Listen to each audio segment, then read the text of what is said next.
एक धक्कादायक बातमी आहे। विधिमंडळाचं अधिवेशन सुरू असताना खरं तर अनेक मागण्यांसाठी अनेक मोर्चे शासन दरबारी नेले जातात, परंतु शासन दरबारी या सर्व मोर्चांना कवडीमोल किंमत असल्याची धक्कादायक माहिती आता उघडकीस आली आहे। भटक्या विमुक्त समाजासाठी गेली अनेक वर्ष लढा देणाऱ्या संघर्ष वाहिनी या संघटनेनं आरटीआय अंतर्गत मागवलेल्या माहितीत या मोर्चांची काहीही नोंद नसल्याचं स्पष्ट झालंय।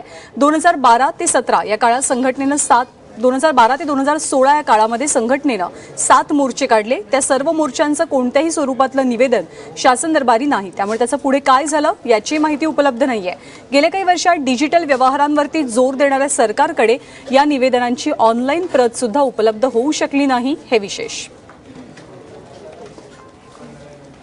कमीत कमी त्या निवेदनावर काही प्रक्रिया व्हायला पाहिजे। मागण्या ठीक आहे, आमच्या 10 मागण्या असतील, त्याच्यातल्या एक मागण्याचा तरी विचार व्हावा, परंतु तुमच्याकडे निवेदन नाही आहे, म्हणजे सरकार काय करते आहे। आणि हे सर्वात मोठं लोकशाहीसाठी घातक आहे, कारण लोकशाही प्रक्रियेमध्ये मोर्चा काढणार नाही, मंत्र्यांना निवेदन देणार नाही, आमदारांना निवेदन देणार नाही आणि त्या निवेदनावर काही विचार होणार नाही, तर ह्या लोकशाही कशी जिवंत राहील हा एक मोठा प्रश्न आहे।